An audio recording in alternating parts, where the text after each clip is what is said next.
야고보서 1장 2절로 8절 그리고 12절로 15절 이렇게 함께 봉독하실 때 저와 여러분이 한 절씩 교독하도록 하겠습니다. 제가 먼저 2절을 읽겠습니다. 내 형제들아, 너희가 여러 가지 시험을 당하거든 온전히 기쁘게 여기라. 이는 너희 믿음의 시련이 인내를 만들어낸 줄 너희가 알미라. 인내를 온전히 이루라. 이는 너희로 온전하고 구비하여 조금도 부족함이 없게 하려 함이라. 너희 중에 누구든지 지혜가 부족하거든 모든 사람에게 후히 주시고 꾸짖지 아니하시는 하나님께 구하라. 그리하면 주시리라. 오직 믿음으로 구하고 조금도 의심하지 말라. 의심하는 자는 마치 바람에 밀려 요동하는 바다 물결 같으니 이런 사람은 무엇이든지 주께 얻기를 생각하지 말라. 두 마음을 품어 모든 일에 정함이 없는 자로다. 시험을 참는 자는 이는 시련을 견뎌낸 자가 주께서 자기를 사랑하는 자들에게 약속하신 생명의 멸관을 얻을 것이기 때문이라. 사람이 시험을 받을 때에 내가 하나님께 시험을 받는다 하지 말지니 하나님은 악에게 시험을 받지도 아니하시고 친히 아무도 시험하지 아니하시느니라. 오직 각 사람이 시험을 받는 것은 자기 욕심에 끌려 함께합니다. 욕심이 잉태한즉 죄를 낳고 죄가 장성한즉 사망을 낳느니라. 아멘. 이 시간 시험에 들지 말고 시련을 견뎌내라 라는 제목으로 목사님 나오셔서 말씀 증거해 주시겠습니다.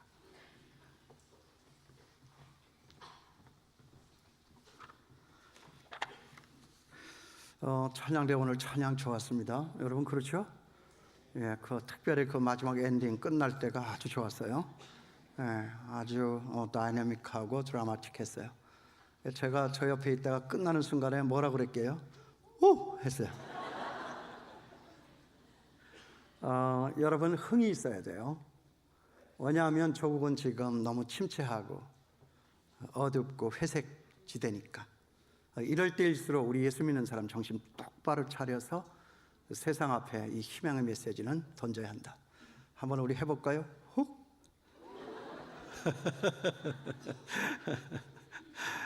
예, 정말 감사하고요. 이번에 우리 아이들 수능시험 쳤잖아요. 이 수능시험을 친 아이들이 태어난 해가 1999년이더라고요. 새로운 밀레니엄 한 해 앞두고 태어난 아이들입니다. 그런데 이 아이들이 수능 보기까지의 그 과정이 그렇게 순탄치를 못했어요. 언론에서도 잠깐 보도가 된 적이 있습니다. 얘네들이 5학년이 되던 초등학교죠. 2010년에는 신종플루가 돌았다고 합니다. 그러니까 이제 소풍도 가질 못했죠. 운동회도 가질 못했죠. 학교도 이제 문을 닫은 학교들이 많았습니다. 또 얘네들이 중학교 3학년이 된 때에는 세월호 사건이 생겼습니다. 그래서 수학여행이 다 취소가 됐지요. 소풍도 갈 수가 없었습니다. 학교 대부분이 행사들이 취소를 했습니다. 그 이듬해에는 메르스 사태가 벌어졌어요.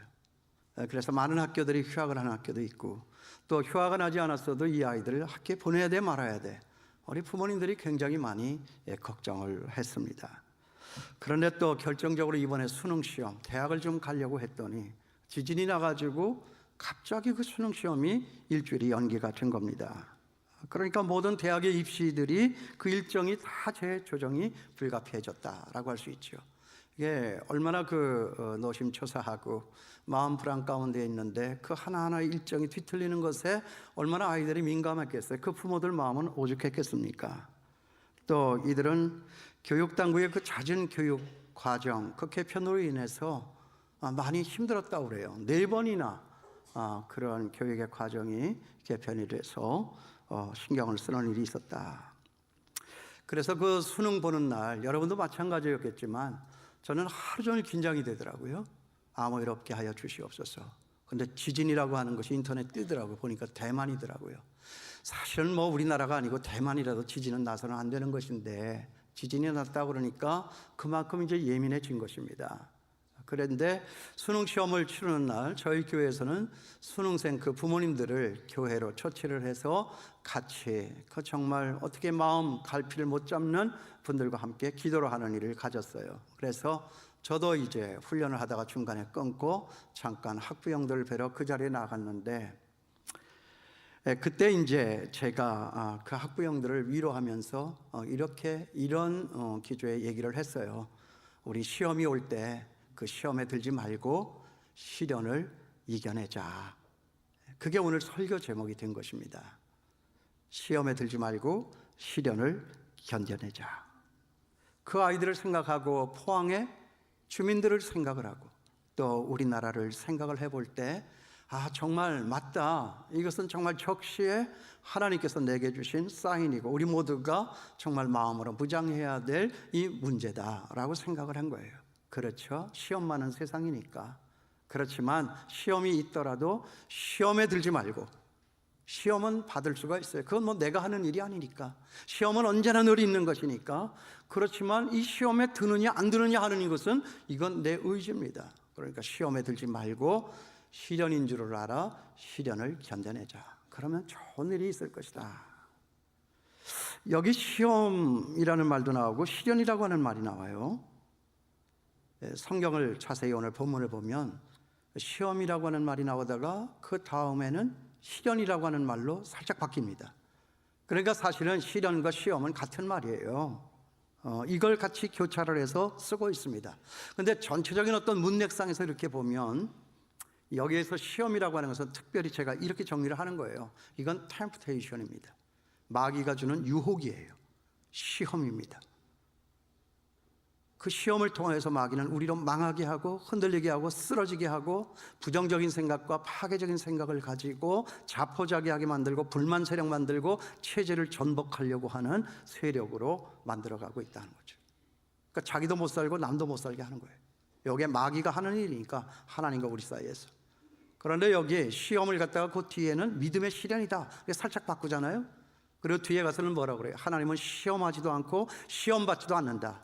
그러니까 시험이라고 하는 것을 약간은 네거티브하게 부정적인 의미로 받아들인 거죠. 그것은 유혹이에요. 마귀는 항상 그런 거니까.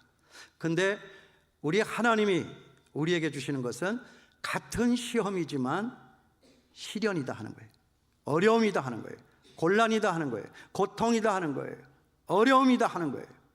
잠시 우리에게 일어날 수 있는 혼란스러운 반응일 수가 있다 하는 것입니다. 그래서 똑같은 사람이요, 같은 시험이 와도 어떤 사람은 그것을 마귀의 유혹으로 받아요. 그래 넘어져요. 그런데 또 어떤 사람은 그것을 시련으로 받아들이고 그 시련을 통하여서 자기의 육신과 마음과 영혼이 단단해지고 깨끗해지고 자라나는 일을 이룬다 하는 것이죠. 그런데 오늘 중요한 것은 이 말씀을 누구에게 주고 있는 거예요? 야고보 사도가 믿지 않는 사람들을 향해서 이 말씀을 주고 있는 것이 아니라 믿고 교회 나오고 예수 믿는 사람들을 향해서 이 말씀을 주고 있다 하는 거예요. 야고보서는 야고보 사도가 믿음의 공동체 가운데 있는 어떤 특정 지역의 유대인들을 향하여서 주신 말씀이기 때문에 그런 거예요. 그런데 여기에서 그 예수 믿는 사람들 앞에 시험을 얘기하고 시련을 얘기한다는 거죠. 이 말은 우리가 뒤집어서 생각을 해보면 아무리 예수를 잘 믿는 사람이라 할지라도 그 시험을 어떤 때는 그것을 마귀의 유혹으로 받아들이는 거예요. 그래서 넘어지는 거예요. 그런데 또 다른 어떤 한 부류의 사람에게 있어서는 그 시험이 올 때 그 시험을 시험이라고 생각을 하지 않고 시련이라고 생각을 해서 그 시련을 발판으로 삼아 딛고 다시 서는 일이 있다는 거죠.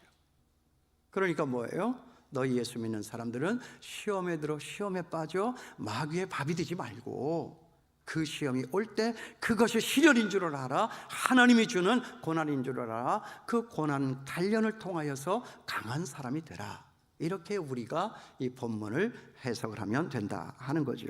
그렇기 때문에 이번에 정말 수능 시험을 치른 이 아이들이 정말 저들은 이 시험 때문에 사탄이나 마귀가 주는 그 미혹이나 유혹으로 여겨서 넘어지지 말고 단련이나 훈련으로 받아서 넘어섰으면 좋겠다라고 하는 생각을 제가 갖게 된 것입니다.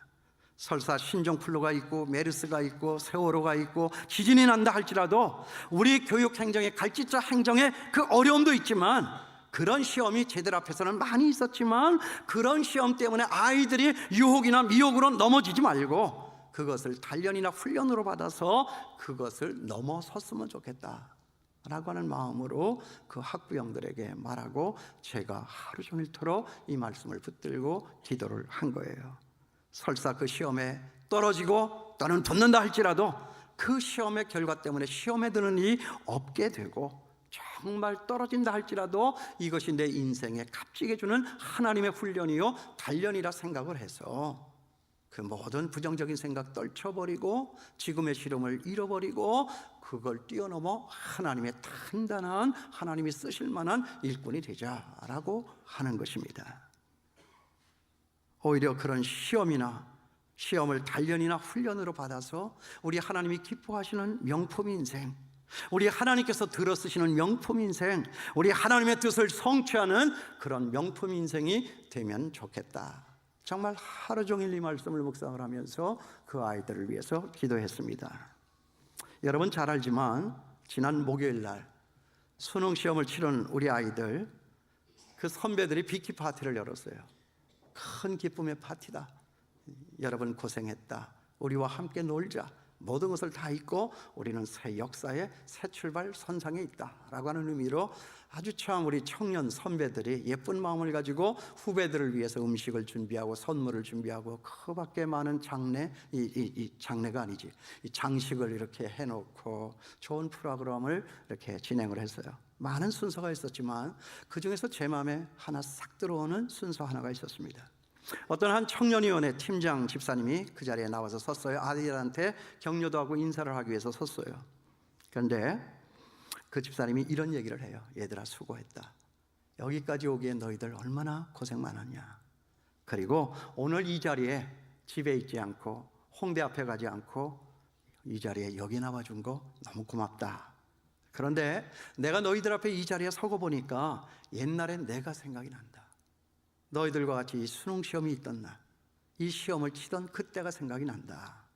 난 너희들이 오늘 이렇게 치른 시험을 나는 3번이나 봤다. 무슨 얘기죠? 떨어지고 또 떨어지고 또 떨어져서 삼수를 했다라고 하는 거예요. 그러면서 나는 그때 정말 죽고 싶었다. 그 얘기를 해요. 그런데 그 순간에 아이들이 그 얘기를 하는 집사님을 바라보는 그 눈빛이 굉장히 여상치 않더라고요. 내가 얘기를 할 때는 딴정 피우고 딴 데 쳐다보다가 얘들아 나도 니네들이 치른 이 수능 시험을 3번이나 쳤다니까 애들이 갑자기 긴장을 하고 집중을 하더라고 말이에요. 그래서 제가 철렁하면서 아니 왜 쓸데없이 저런 말에 은혜를 받아, 그런 생각을 했습니다. 아 그렇구나. 정말 우리의 언어 가운데에는 정말 나의 성공 사례담도 참 중요한 가치가 있는 거지만 때로는 이렇게 실패의 경험담도 저 아이들에게는 큰 힘과 위로가 될 수 있는 것이구나. 제가 그렇게 생각을 했어요. 그러면서 저는 이 말을 꼭 덧붙이고 싶었어요. 얘들아 저 사람이 지금 저렇게 3번이나 떨어졌다라고 저렇게 이야기를 하고 있지만 너희들 저 사람이 누군지 아니? 이건 제가 속 마음으로 하는 얘기예요. 저 사람은 지금 연간 매출액이 수십억이 넘는지 수백억이 넘는지 나는 잘 모르지만 하여간 준재벌급의 사장님이시다. 3번 떨어졌지만 죽고 싶었지만 세상에 나고자 하여 뒤처진 사람이요 내가 다시 일어설 수 있을까 하는 그 젊은 날에 많은 고민과 갈등, 회의가 있었지만 그 모든 것을 뚫고 넘어와서 오늘 그 자리에서 아이들에게 그렇게 힘 있는 메시지를 전하고 있었다라고 하는 것이죠. 저는 정말 우리 아이들이 그랬으면 좋겠어요. 그래서 우리 청년위원회는 그런 사람들만 갖다 텀장으로 꽂아놓는 거예요. 정말 사회에서도 성취하고 많은 사람들 앞에 인정받고 좋은 영향력을 미쳐서 정말 밝은 세상을 만들어가는 사람, 그리고 교회에서도 인정받고 믿음 있고. 가만히 보면 믿음 있는 사람은 세상에서 실력이 없고 세상에서 실력 있는 사람은 교회에서 믿음이 없고 그래요. 그죠? 동의 안 하십니까? 여러분들은 믿음도 좋고 세상에서도 잘 나가는 사람들이고 저는 그렇게 알아듣기로 마음에 결정을 합니다. 그래요. 애들한테는 선생이 필요 없더라고요. 요즘 애들 선생이 필요한 것이 아니라 내가 쫓아갈 수 있는 롤 모델, 형이 필요하고 오빠가 필요하더라고요. 그래서 그렇게 믿음도 좋고 세상에서도 인정받고 일 잘하는 사람들을 그 청년위원회 팀장들로 갖다 세워놓으면 애들이 그냥 보고 쫓아갈 수 있도록 만들어 주는 것이 나의 책무일 것이다. 저는 그렇게 판단을 한 것입니다. 여러분, 저나 여러분 우리들 인간에게는 누구나가 다 고난이 있고 환난이 있습니다. 시험이 있죠. 사람들은 그래요. 나만 시험을 당하고 나만 곤란을 당하고 나만 환난을 당한다 생각을 하지만 여러분 그렇지 않습니다. 혼란과 고난과 갈등과 어려움이 없는 사람 하나도 없어요. 높은 자리에 있는 사람을 보고 저 사람들이야 무슨 고민이 있겠나 생각을 하지만 아닙니다. 그 사람들에게도 고민이 있어요. 그런데 요즘에는 올라가면 올라갈수록 고민이 많더라고요. 조심해야 할 건 너무나 많고 책임은 너무나도 많이 가중되는데 세상은 그냥 매의 눈을 가지고 자기네들 일거수일투족을 다 꿰뚫어지게 바라다보고 있기 때문에 윗사람 노릇한다라고 하는 것이 얼마나 힘들지 몰라요. 저 개인적으로도 부목사로 살던 때가 행복했습니다. 사실이에요. 사실 아닙니까? 가난한 사람들은 돈 많은 부자들을 바라다보면 저 사람들이야 무슨 어려운 일이 있을까라고 생각할지 모르지만 아니더라고요. 저는 그 부자들의 속 썩는 것과 그 부자들의 남이 모르는 눈물을 저는 알고 있어요. 왜? 목사니까. 세상에 고난이 없는 사람이 없어요. 시험 없는 사람이 없어요. 그렇기 때문에 결론적으로 말합니다. 고난과 시험을 당하지 않는 게 중요한 것이 아니라 그 고난과 시험이 올 때 내가 그것을 어떻게 이겨내느냐라고 하는 이것이 더 중요하다. 하나님이 뭐라고 말씀하세요? 나는 너희들의 고난을 없애주겠다 그렇게 말하지 않고 나는 너에게 그 고난을 이기게 해주겠다.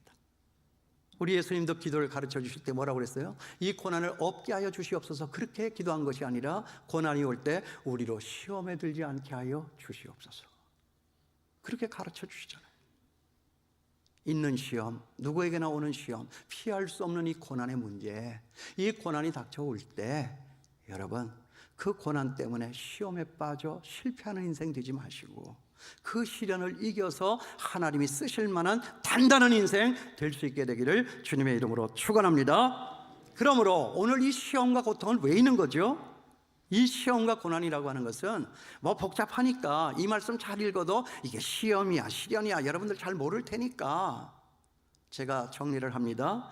이런 시험과 고난은 우리를 훈련시켜서 우리를 단련시켜서 우리로 하나님의 자녀답게 만들어주시고 우리로 자라나서 하나님의 일을 성취하는 능력 있는 사람으로 세우는 하나님의 방법이다 하는 것입니다. 하나님이 나를 죽게 만들었다라고 생각하는 것이 아니라 그건 시험이니까. 너네 하나님이 너를 살게 하시되 하나님을 믿어도 소용없어. 기도 100번 해도 소용이 없는 거야. 사탄의 소리잖아요. 그러니까 시험에 빠지는 거잖아요. 그러니까 시들시들 그 인생이 메말르고 교회를 떠나가는 사람들도 있는 거잖아요. 시련이 딱 올 때 하나님의 이 음성을 듣는 거예요.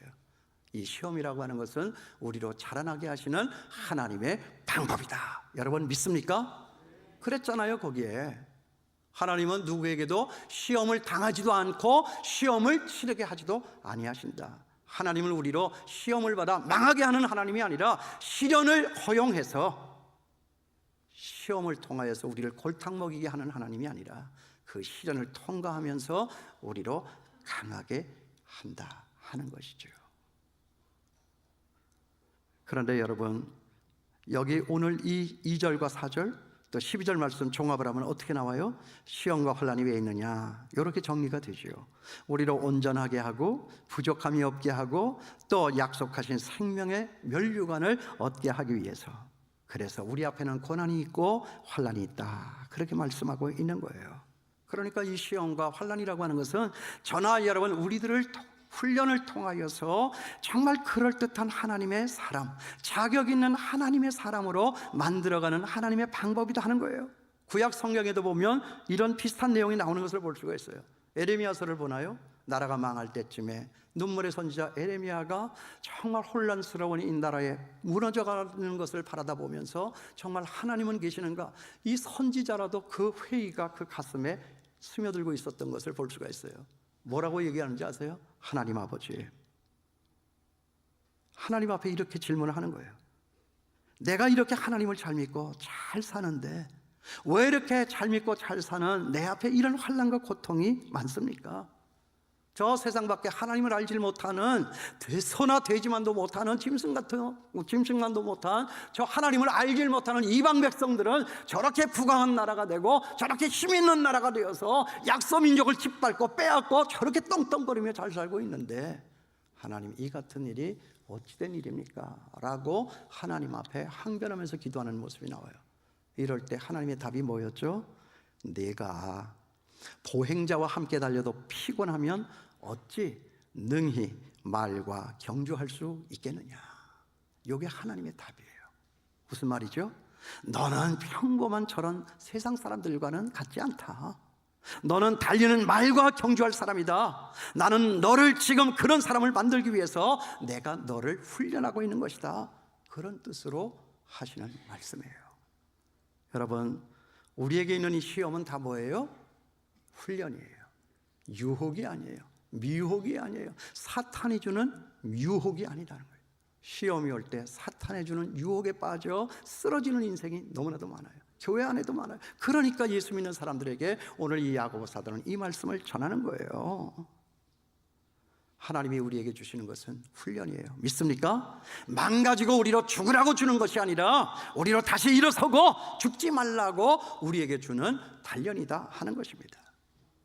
그래서 하나님께 내어 맡긴 삶은 순탄하지 않을 때가 있어요. 왜 그렇습니까? 이 작품으로 빚어져야 되기 때문에 그런 거예요. 걸작품으로 만들어져야 되기 때문에 그렇습니다. 만일 아무 일도 일어나지 않는다, 그래서 편안한 삶을 나는 기대한다 라고 하면 그냥 진흙덩어리로 그대로 있으면 되는 거예요. 그냥 소나돼지처럼 밥이나 먹고 편안하게 잠자고 그러고 하루를 지나고 그러다가 죽으면 되는 거예요. 하나님은 저나 여러분을 그런 진흙덩어리로 그냥 내버려 있게 두지를 않았다는 거죠. 생각해 보세요. 요셉을 생각해 보자고요. 아버지 집에서 사랑을 받고 사는 것이 요셉의 일생의 목표였다고 하면 요셉은 그토록 우여곡절이 많은 인생을 살지 않아도 됐을 거예요. 여러분 잘 아는 거예요. 우리가 아는 거지만 요셉의 인생이 꼬여도 어떻게 그렇게 꼬일 수가 있어요? 아무리 우리의 인생이 꼬여도 요셉처럼 그렇게 꼬인 인생이 있나요? 나는 힘들고 어려운 일이 있을 때마다 요셉을 생각해요. 나는 힘들고 어려울 때마다 우리 예수님을 생각해요. 예수님이 죄진 것이 뭐가 있어요? 잘못한 일이 뭐가 있어요? 그런데도 세상은 예수님을 욕하잖아요. 오죽하면 십자가에 못 박아 죽이시겠어요? 죽이겠어요? 침 뱉죠? 뺨을 때리죠? 채찍질하죠? 십자가에다가 못으로 박죠? 주님을 생각하면 참아지는 거예요. 요셉을 생각하면 요셉도 그랬는데, 하나님, 남 목사 너무 과대평가하는 거 아닙니까? 좀 적당히 하세요. 난 요셉이 아니어도 좋아요. 요셉 다음 자리만도 괜찮습니다. 그렇게 얘기를 할 때가 있어요. 여러분, 명품이 되는 것은 그냥 되는 것이 아니잖아요. 걸작품이 되는 것은 그냥 되는 것이 아니잖아요. 우리나라 대통령도 이렇게 보면 그냥 거저된 사람 한 사람도 없어요. 모두가 다 죽을 고비를 넘기더라고요. 정말 세상 사람들이 당하지 않는, 정말 어떻게 저렇게까지 당할 수가 있을까라고 하는 그 죽음의 사선들을 다 넘는 사람들이더라고요. 거저되는 것은 없죠. 세상에서도 그러할진데 하나님이 쓰시는, 하나님을 대신할, 하나님을 반영할 저와 여러분 우리를 만드시는데 그런 일이 없을 턱이 없다 하는 것입니다. 아무튼 요셉의 인생은 꼬여도 너무 꼬였잖아요. 왜 그렇습니까? 하나님께서 요셉의 인생 가운데 물레를 돌리고 계셨기 때문에 그래요. 여러분 물레 아세요? 여러분 하나님께서 이 물레를 돌리시면 돌려줘야 합니다. 하나님이 여러분들을 다루실 때 다루어지시는 것이 좋습니다. 아무리 혼란스럽고 어려워도 거기에 붙어 있어야 한다 하는 것입니다. 그런데 돌아던 그 물레가 그냥 한없이 끝까지 그냥 정처 없이 계속 돌아간다라고 하면 누가 그걸 참을 수가 있겠어요? 어느 한순간에 그 물레가 서는 날이 있다는 거죠. 어느 때입니까? 내가 드디어 명품의 반열에 서는 순간입니다. 여러분 이 사실 잊으면 안 돼요. 만일 요셉이 자기 집에서 채색 옷이나 입고 아버지 사랑만 받으면서 그냥 아버지 앞에 그냥 어리광만 부리며 살았다라고 하면 그냥 잘 닦인 개밥그릇이나 되고 말았을 거예요. 그렇지 않아요? 제가 생각할 때 여기 있는 저나 여러분 우리들 모두는 마치 티백과 같다. 제가 이 설교를 준비를 하다가 그런 생각을 했어요. 티백. 티백 봉다리에 티가 들어있잖아요. 티백 봉다리가 있기 때문에 그 티가 어떤 티인지를 몰라요. 어떤 형질의 것인지도 몰라요. 어떤 맛인지도 몰라요. 마치 저나 여러분, 우리들은요 티백 봉지와 같은 거예요. 가만히 있으면 우리 속에 뭐가 들어있는지를 몰라요. 어떤 향기를 내고 어떤 향취를 내는지를 우리는 도무지 몰라요. 내가 어떤 사람인가 하는 것을 우리는 모릅니다. 그런데 지옥과도 같은 불에, 불구덩이에, 고난의 자리에 들어가면 내가 누구냐라고 하는 것이 드디어 드러납니다. 사람들도 그렇잖아요. 평상시 때는 다 좋죠. 교회에서 열심히 봉사할 때는 믿음도 좋은 것 같고요. 이렇게 이 자리에 와서 폼나게 설교하면 야, 목사님은 믿음 좋다, 그렇게 생각할 수도 있죠. 그러나 이것이 우리의 인생 전부가 아닌 거죠. 뭐라고요? 티백처럼 뜨거운 물 속에 들어가 봐야 드디어 내가 누구인 것을 정확하게 안다는 거예요. 우리의 밑바닥이 다 드러나는 거예요. 그러니까 이 고난이나 환난이라고 하는 것이 뭐예요? 이건 뜨거운 물이에요. 고난이에요. 그런 불구덩이에 한번 들어가 봐야 그때서야 비로소 나의 본질, 나의 정체가 드러나게 되는 거예요. 내 수준, 내 믿음의 역량, 이게 다 드러나게 되는 거예요. 그걸 좀 보라는 거예요. 그걸 좀 고쳐라 하는 것입니다. 그것을 교정해라 하는 것입니다. 네가 그것 가지고 하나님의 일을 하려고 하느냐, 네가 그거 가지고 세상을 이기려고 하느냐, 네가 그것 가지고 네 자신을 이겨서 하나님의 영광 나타내려고 하느냐, 고난이 왜 있는 줄 아느냐, 네 자신을 봐라 하는 것입니다. 없어야 할 것 없애고 있어야 할 것 채워라 라고 하는 의미에서 하나님은 때로 우리에게 풍랑을 일으키는 고통도 주신다는 거예요. 정말 하나님은요, 여러분들은 골탕을 줘서 재미 보시는 하나님이 아니에요. 아이고 재미있다, 니네들 힘들지? 하나님 그런 분 아니에요. 그 고통을 통하여서 하나님 아프지만, 하나님 때로 눈물 나지만 정말 조금만 참아라, 조금만 참아라. 하나님이야 뭐 이가 있으시겠어요? 이를 꽉 깨물면서 조금만 참아라. 우리는 알질 못하니까 아이고 죽겠다고 예방주사 맞으러 간 어린 애기들처럼 그냥 왜 나를 이렇게 아프게 내두느냐 이거예요. 당신이 내 엄마냐 하는 거예요. 저 아저씨는 누구냐 하는 거예요. 그러니까 애들이 막 발버둥을 치고 막 울잖아요. 근데 우리는 알잖아요. 그걸 맞아야 단단해지죠. 그걸 맞아야 이겨낼 수 있는 거죠. 우리의 신앙세계도 마찬가지 아닙니까? 왜 환난이 오는가?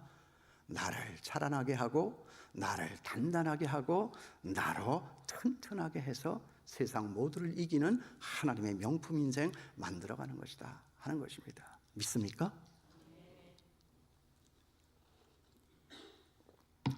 제가 대학을 다닐 때 무대예술연구회라고 하는 단체를 만들었어요. 제가 주동해서 만들었어요. 보니까 뭐 음악대학 성악과를 갔지만 노래하는 것 갖고는 뭐 성공하기는 다 틀렸고, 그래서 그래도 뭔가 음악하고 관련 있는 사업을 하든가 뭘 일을 해야 되지 않겠는가, 이렇게 해서 그때 당시에 오페라 연출하는 사람이 하나도 없었으니까 내가 오페라 연출 선구자로 가면 좋겠다. 그래서 무대예술연구회를 만들어 가지고 친구들하고 이제 같이 이제 연극을 했습니다. 거기에 있던 사람이 지금 이제 문성근, 그 사람이 지금 정치하는 사람이에요, 연극하는 사람이 난 모르겠는데, 문성근 뭐 우리나라의 국악계 뭐 별과 같은 뭐 그런 분들, 김용만 선배, 뭐 김홍승, 우리나라 오페라 연출자, 이게 다 그때 같은 멤버들이었어요. 좋은 사람들 만났어요. 근데 이제 이 무대예술연구회에서 이제 봄과 가을에 이제 정기적으로 이제 연극 무대를 올리는데, 봄이에요. 봄 이제 축제 때 연극을 이제 올리려고 한참 연습을 하다 이제 배고프니까 밥을 먹으러 이제 인근에 있는 어떤 식당에 들어갔어요. 좀 규모가 큰, 인기 있는, 사람이 많았어요. 백반 파는 그런 집이에요. 한참을 먹고 있는데요, 옆 테일에 누가 앉아 있었냐면 예비군 아저씨들이 훈련을 마쳤나 봐요. 훈련을 마치고 와가지고 자기들끼리 밥을 먹으면서 술을 마셔요. 그러다가 이 사람들이 뭐가 하여간 흥이 났는지 노래를 부르기 시작하더라고요. 근데 그 집은 노래 부르는 집이 아니에요. 근데 노래를 불러니까 굉장히 성가시고 이게 귀찮잖아요. 그래서 이제 우리도 맞대응을 했어요. 여러분, 우리가 누굽니까? 그래도 한가닥 하는 사람들이잖아요. 음악대학생들인데 다 노래하는 사람들이고, 그래서 이제 노래를 부르고 저도 같이 노래를 불렀어요. Gaudium musigitur juvenes tensus 그냥 막 노래를 불렀더니 거기 있는 사람들이 다 그냥 예 하고 막 박수를 치고 앵콜하고 뭐 난리가 났어요. 그러니까 막 이제 오바가 돼가지고 흥이 나가지고 이제 프로이데 샤넬 기타르 푼켄토 텔라우셀리지움 하고 그냥 실러의 시에 그냥 베토벤의 나인 심포니를 그냥 합창을 그냥 막 했어요. 한참 신나게 하고 있는데 옆 테이블에 있던 이 예비군 아저씨들이 가만히 있지를 못했어요. 왜 이렇게 시끄러워? 지네들이 먼저 시끄럽게 해놓고 이제 우리들한테 이제 소리를 지르는 거예요. 근데요, 그 순간 소리치는 것이 끝나자마자 그냥 막 밥상이 막 날아다니고 막 난리가 났어요. 보니까 패싸움이 벌어진 거죠. 한참 뭐 뒤죽박죽 엉키고 싸우다가 진정이 된 다음에 이렇게 보니까 깜짝 놀랐어요. 내 옆에 있는 상대편의 예비군 아저씨 하나가 서 있는, 쓰러져 있는데 막 머리에서 피가 막 터져 나오고요. 아이고, 여러분 알죠? 패싸움은 누가 시작했느냐가 중요한 게 아니더라고요. 누가 많이 다쳤느냐, 많이 다친 사람이 이기더라고요, 무조건. 그리고 우리 모두가 다 철창으로 끌려갔어요. 남부경찰서예요, 남부경찰서. 근데 지금도 안 잊어버려요. 그런데 그때가 언제냐면 특수폭행 집중 단속 기간이에요. 그러니까 폭행만 하고 뭐 이 패싸움을 했다 이러면 그냥 구속이에요. 구속이 되는 그런 시절이에요. 그날 밤에 이제 갇혀가지고 하나하나 불려나가서 철장 밖에서 이제 막 친구들의 이제 취조받는 것이 보여요. 막 겁박도 주고 소리도 지르고 막 이렇게 뭐 때리기도 하고 막. 그리고 이제 내 차례가 오면 또 내가 가서 그대로 또 그렇게 당하고. 근데 그 취조하는 조사기 형사 하는 얘기가 누가 찔렀느냐는 거예요. 이거 이제 주범을 잡는 거예요.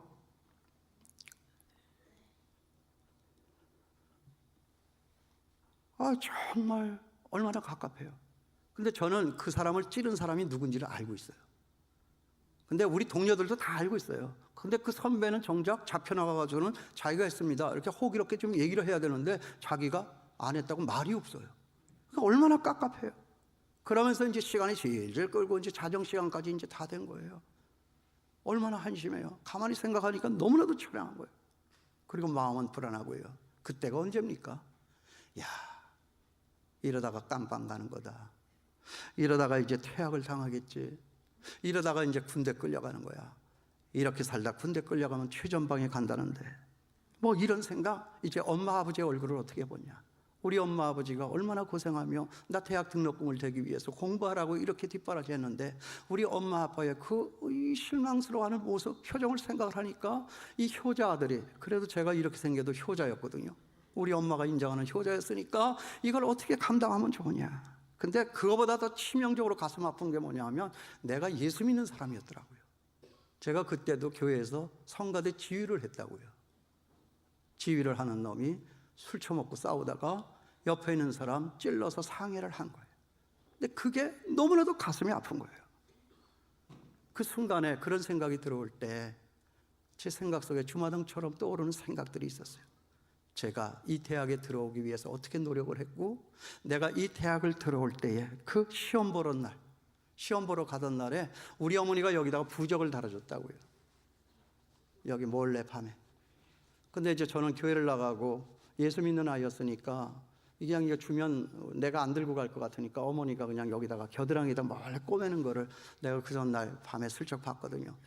그걸 제가요, 청계천 앞에 서가지고 하나님, 나는 이것으로 대학 가지 않습니다. 나는 하나님으로 대학 갑니다. 주여 나를 붙여주시옵소서. 나 죽을 때까지 평생 하나님의 영광을 위해서 살겠습니다. 내가 그렇게 기도한 것이 생각이 나더라고요. 그리고 책상 앞에서도 하나님 붙여주시옵소서. 이거 붙여주시옵소서. 상업학교를 나와 은행에 취직이나 할걸, 괜히 대학을 간다고 나 혼자서 되지도 않는 이 음악을 공부를 해서 내가 오늘 이 자리에 왔는데 하나님 나를 도와주시옵소서. 그냥 간절히 주를 위해서 목숨 바치겠습니다 하고 그냥 그때 기도가 어떤 기도인지 여러분 알죠? 네. 사상 최대의 기도가 그 순간에 나오는 거잖아요. 그랬는데 보니까 지금 내 형편이 어때요? 하나님이 없더라고요. 교회는 다녔어요. 성가대 주의도 했어요. 성가대원들은 내가 믿음이 좋은 줄 알고 있었을 거예요. 그런데 정작 내 삶에는 하나님이 없고 내 마음에는 하나님이 없었어요. 오직 목표, 내가 바라던 그거, 저것을 내가 이루기 위하여서 달려왔던 그 삶밖에는 없고 하나님 앞에 내가 평생 주를 위하여 살겠습니다라고 하는 그 기도를 다 잊어버리고 있었어요. 그래서 제가 그 순간에 너무나도 괴로워서 마음 뜨거워서 기도하다가 나도 모르게 찬송이 터져난 거예요. 내 평생에 가는 길 순탄하여 늘 잔잔한 강 같은지. 노래를 부르니까요, 뜻밖에도 내 옆에 있는 친구 동료들이 같이 불러요. 이것들도 다 예수 믿고 이것들도 다 교회 나가는 아이들이에요. 그래가지고 막 그 감옥이, 그 철장 안이 예배당이 된 거예요. 그 한밤중에 바울과 실라가 그렇게 찬송을 했다고 그랬잖아요. 그 장면이 그대로 연출이 된 거예요. 그래갖고 그냥 멋들어지게 이 찬송을 그냥 그 노래 잘하는 우리 음대생들이 그냥 합창을 해서 이제 그 밤에 이렇게 부르니까 형사 아저씨가 감동을 한 거예요. 담배를 주더라고. 담배 피라고 이렇게 담배. 근데 저는 안 받았어요. 저는 안 피웠어요. 받을 수가 없죠. 피울 수가 없죠. 그래서 지금도 그 선배, 동료, 후배들을 만나면 절 보고 그래요. 너는 벌써 그때부터 싹수가 있었다고. 여러분, 제가 보세요. 싹수 있게 생기지 않았습니까? 그런데 그게 다가 아니에요. 그 다음 사건이 더 중요한 거예요. 아침에 이제 검사님을 만났어요. 검사님을 만났는데 검사님이 젊은데 우리보다 뭐 한 2년, 3년 선배나 된 것 같아요. 30살 안 됐을 것 같아. 그런데 뭐 그냥 옆에 막 서장님인지 뭐 경찰이 그냥 영감님 그러더라고요. 이 검사가 얼마나 그때 세도가 있는지. 그 검사님이 말해요. 우리를 이제 앞에 놓고 그냥 큰 소리 치는 거예요. 너희 놈의 새끼들 그냥 하라는 공부나 안 하고 그냥 맨날 싸움질이나 하고 다닌다고, 그냥 이 나쁜 놈들 같으냐고. 그래놓고 맨 끝에 가서 뭐라고 그러냐면 니네들 지금 학교로 가가지고 다 성적표 떼가지고 와 그러는 거예요. 성적표 떼오라는 거예요. 아니 그냥 깜빵에 집어넣는 게 낫지 성적표 떼오라고 하는 게 난 더 무서웠어요. 여러분 아시죠? 그래가지고 그냥 다들 꾸역꾸역 가가지고 성적표를 떼어가지고 이게 웬 또 성적표를 떼오라고 그러면서 투덜거리면서 이제 성적표를 이렇게 딱 갖다 줬어요. 근데 검사님이 이렇게 하나하나 이렇게 잘 보다가 이렇게 다시 소리를 치는 거예요. 이 공부도 못하는 새끼들이 싸움질만 하고 다닌다고. 야, 이 새끼들아 이제 나가라, 야, 꼴도 보기 싫다고.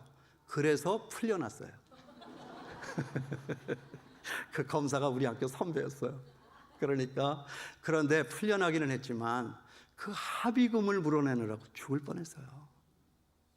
60만 원. 그때 120만 원이면 집 한 채 사는데 그걸 우리 학생들이 여럿이 나눠가지고 내는데요. 제가 그때 공사판에도 나가서 일을 했고요. 그 다음에 할부 책 장사도 했어요. 할부 책 장사하는데 정말 너무 비참해요. 어느 회사 사무실에 이렇게 들어가면 외부 상인 출입 금지 이렇게 딱 붙였어요. 1년 동안 죽다 살았어요. 그러면서 깨우친 것이 뭐냐?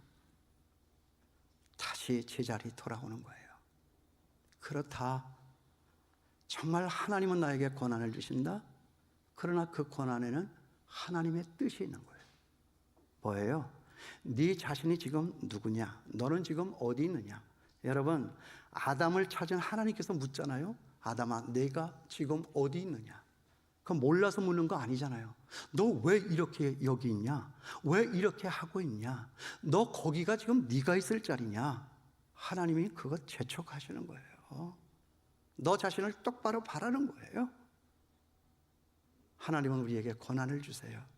그렇지만 그 고난은 우리로 마귀의 유혹에 넘어가 죽으라고 주는 고난이 아니라 우리로 자라나게 하고 튼튼하게 하고 그리고 하나님의 뜻을 성취하는 능력 있는 하나님 사람 되게 하기 위해서 하나님께서는 저나 오늘 여러분이나 오늘 우리들에게 이와 같은 시련과 환난을 주신다. 여러분 믿습니까? 시험이 오고 환난이 올 때 여러분 마귀의 시험에 빠지지 말고 그 시련을 이겨내서 정말 하나님이 쓰실 수 있는 멋진 명품 인생들로 살아가시는 저와 여러분 될 수 있게 되기를 주님의 이름으로 축원합니다. 기도하겠습니다.